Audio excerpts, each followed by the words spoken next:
పరుచూరి గోపాలకృష్ణ పాఠాలను పలుకులను అనుసరించండి. కొత్త పలుకుల కోసం, కొత్త పాఠాల కోసం పక్కనే ఉన్న గంటను నొక్కండి. నా విద్యార్థులందరికీ పరుచూరి పాఠాలకు స్వాగతం.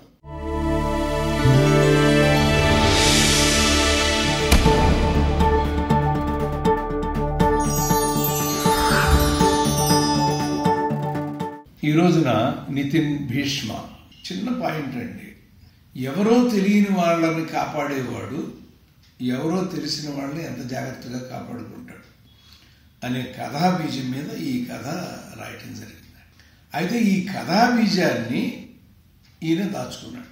మీకు చెప్తానే ఉన్నాను, ఈ కొత్త దర్శకులు అందరూ మరి ఎవరి స్కూల్లో ఫాలో అవుతున్నారో తెలియదు, కానీ చెప్పాల్సిన అనేక విషయాలని చెప్పవలసిన చోట చెప్పకుండా దాచుకుంటా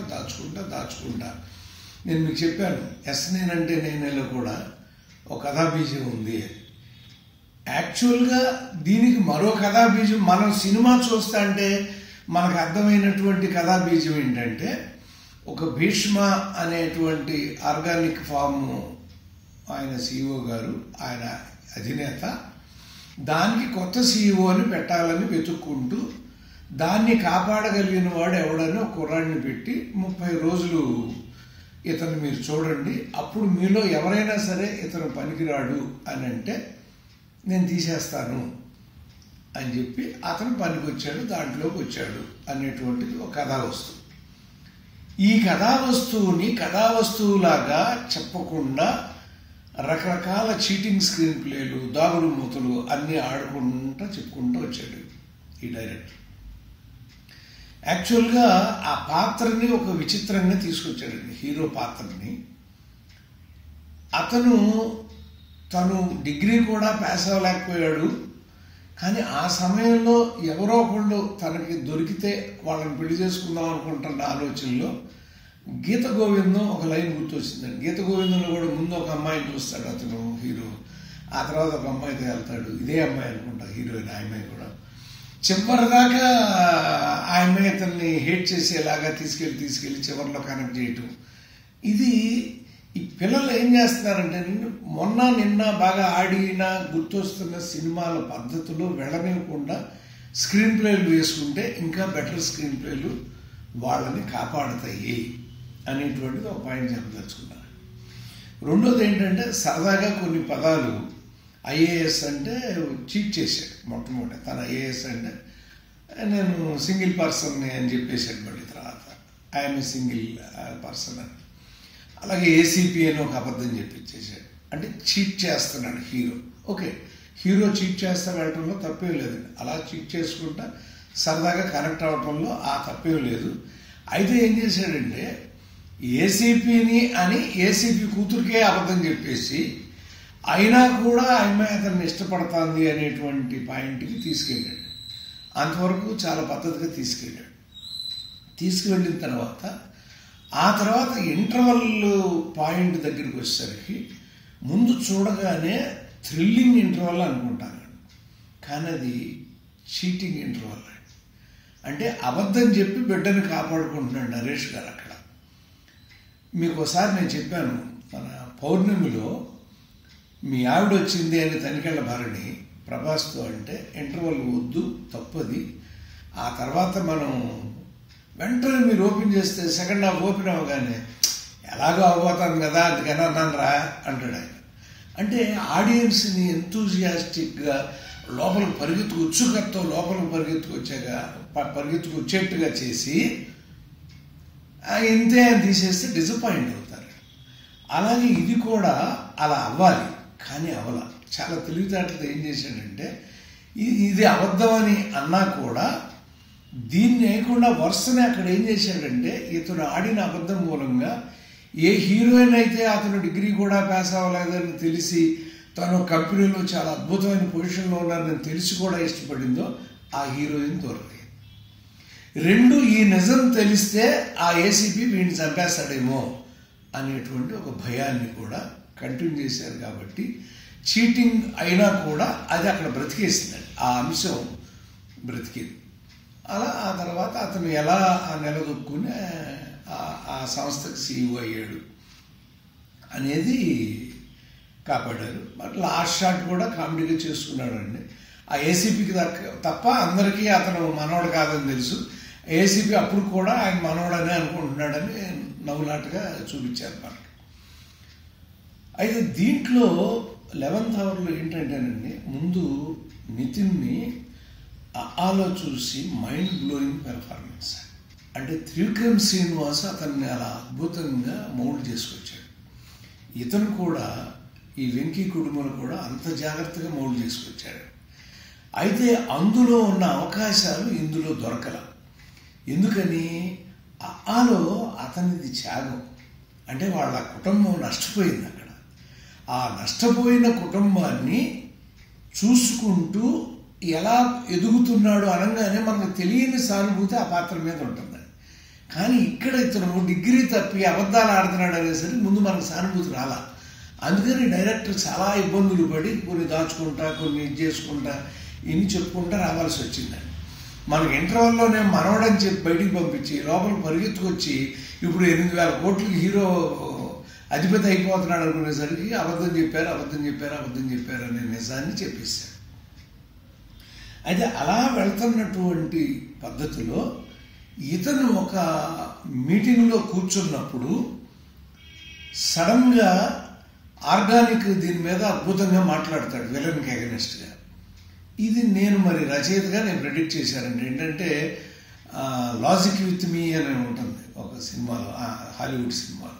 అలా ఇతను లాజిక్ విత్ మీ, ఎందుకంటే ఆ అమ్మాయి ఆర్గానిక్ ఫార్మ్స్లో ఆఫీస్లో పనిచేస్తాను కాబట్టి ఆ పుస్తకాలు ఇస్తే అవి చదివాడు. ఇతను డిగ్రీ తప్పినాడు, ఈ మాత్రం ఎలా మాట్లాడగలిగాడు? హీరో అయితే మాట్లాడతారండి, ఏవైనా మాట్లాడతారు, కానీ దానికి లాజిక్ వేసుకున్నాడు. అది అతనికి మనం మంచి మార్కులు ఇవ్వాలి డైరెక్టర్కి. అంటే ఇతను వెబకిని హీరో కాబట్టి మాట్లాడలేదు, ఇతను చదివాడు కాబట్టి మాట్లాడాడు. కాబట్టి మన అందరం ఏమనుకుంటామంటేనండి, ఓహో ఎంత అద్భుతంగా ఇతను మాట్లాడాడు, అప్పుడు చెప్పలేదు. మళ్ళీ తర్వాత ఎప్పుడో ఒక మీటింగ్లోకి వచ్చినప్పుడు ఇతన్ని నేను CEO అని ఆశ్చర్యకరంగా, అంటే ఈ సీన్లో ఇప్పుడు తెలిసిపోతుంది మనోడు కాదని తెలిసిపోతుంది, CEO కాదని తెలిసిపోతుంది, ఏసీపీ వేసేస్తాడు అన్నంత టెన్షన్ పెట్టి ఆయన CEOగా సెలెక్ట్ చేశాడు. మనందరిని ఎలా నమ్మించాడంటే ఇక్కడ ఆయన CEOగా సెలెక్ట్ చేశాడు అనేదాన్ని అతను మాట్లాడిన మాటలకి ప్రేమించి అని మనం అనుకుంటాం. కానీ అసలు కారణం క్లైమాక్స్లో అదే ఆ కథాబీజంతో కూడినటువంటి కొత్త కథాబీజం చెప్పే కదా ఒకటి. ఒరిజినల్గా మనకి సినిమా చూస్తా అంటే కనపడే కథాబీజం వేరు, సినిమా అంతా చూసినాక వచ్చే కథాబీజం వేరు. మన సరిలేరు మీకెవరిలో కూడా చెప్పి 2 కథాబీజాలు ఉంటాయి అందులో. 3 నెలలు బోర్డర్లో ఉంటే ఏమిటి, ఒక కుటుంబాన్ని కాపాడాలంటే వాళ్ళ తరపున వచ్చేసి వాళ్ళ బిడ్డగా వారసుడు, అక్కడ వారసుడు అట్లాంటిది మన వెంకటేష్ బాబు చేస్తాడు ఒకటి, అలా సంవత్సరం అరటి, ఇలాంటి క్రైమ్ అండ్ పనిష్మెంట్ కథల్లో బోల్డన్ని ఉన్నాయి. అలాంటిది ఒక కథ 2 కథల్ని కలిపాడు అతను. అలాగే ఇతను ఇక్కడ ఒకటే కథే, కానీ ఈ తీసుకువెళ్ళే మార్గంలో ఏమైపోయిందంటేనండి, లవ్ మూతపడిపోయి వ్యవస్థాగతమైన అంశం పెరిగిపోయింది. అంటే ఆర్గానిక్ ఫామ్ని కాపాడాలి అనేటువంటి ఆ కథనం ఎక్కువయ్యి ప్రేమ కథనం తక్కువైంది. మీకు అదే ఆలో చూస్తే బ్రహ్మాండమైన లవ్ ఎక్కువ ఉంటుందండి, అక్కడేమో వ్యవస్థాగతం అంటే ఫ్యామిలీ స్టోరీ ఉంది. మళ్ళీ అమ్మ వాళ్ళు మేనత్త వీళ్ళ మధ్య గొడవలు కదా అవి, it is a family story. So అది నడిచినా ఇది నడిచినా బాగుంది ఇక్కడ. అందుకని వ్యవస్థాగతమైనటువంటి కథలు మనం తీసుకున్నప్పుడు చాలా జాగ్రత్తగా ఉండాలని 1-2 సార్లు మీకు నేను పాఠాల్లో చెప్తున్నాను, ఇప్పుడు కూడా అదే చెప్తున్నాను. ఆ జాగ్రత్తలు తీసుకుని ఆ నిడివి తగ్గించుకోవడం లేదు. ఇప్పుడున్న నిడివిని 11th అవర్లో ఎలా సర్దొచ్చండి అంటే, అతను డిగ్రీ తక్కువ ఉండొచ్చండి, కానీ అద్భుతమైన బుద్ధిశాలి అనేది చాలాసార్లు. ఎందుకంటే చీట్ చేసి బతికేయగలిగాడంటే ఆయన మించిన తెలివితేటలు గలాడు ఎవరో ఉండడండి ఈ ప్రపంచంలో. అలా చేశాడు అనేటువంటి పాయింట్ మనం దీనిలో కనుక నోట్ చేసుకుంటే, అలా చేసుకుంటా వచ్చాడు, ఆ తెలివితేటలతో వచ్చాడు అనేటువంటి దాన్ని వర్కౌట్ చేసుకుంటా, అంటే బ్రెయిన్తో ఆడుకునేది ముందు పెట్టి ఫిజికల్గా అంటే చాలా చోట్ల ఫైట్లు చేశాడు. మామూలు ఆ నితిన్కి వ్యతిరేకంగా ఉండే బాడీ లాంగ్వేజ్ అది.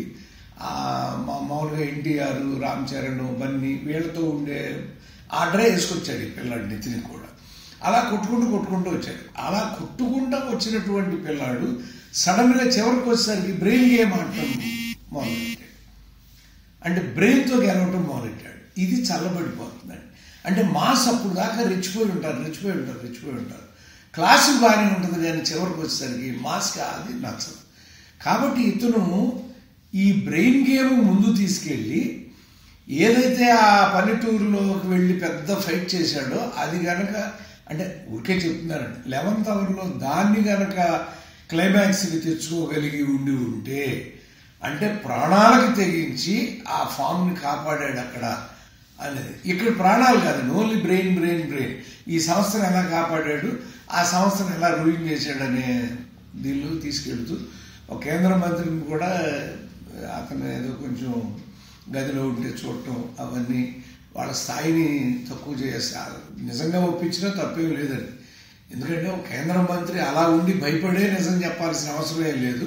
ఇది కూడా నాకు అనిపించింది. ఆ సీన్ వేయకుండా ఉంటే ఒక పవిత్రంగా దాన్ని కాపాడినటువంటి మనిషి అతని జీవితం బయటపడకూడదన్న భయంతో చెప్పాడు అనే దానికంటే కేంద్ర మంత్రులు మన 130 కోట్ల మందికి బాధ్యులండి వాళ్ళని అలా అని అనిపించింది కొంచెం. అది కూడా అది లేకుండా కూడా ఇతను కలిసి ఉండొచ్చు. ఆ కలవటానికి ఎంత కష్టపడ్డాడు, అతను ఒప్పించడానికి ఎంత కష్టపడ్డాడు అనేది కూడా స్క్రీన్ ప్లేలో భాగమే అవుతుందండి. ఎనీవే భీష్మ బాగా ఆడి ఉంటుంది. ఫిబ్రవరి 21 వచ్చింది.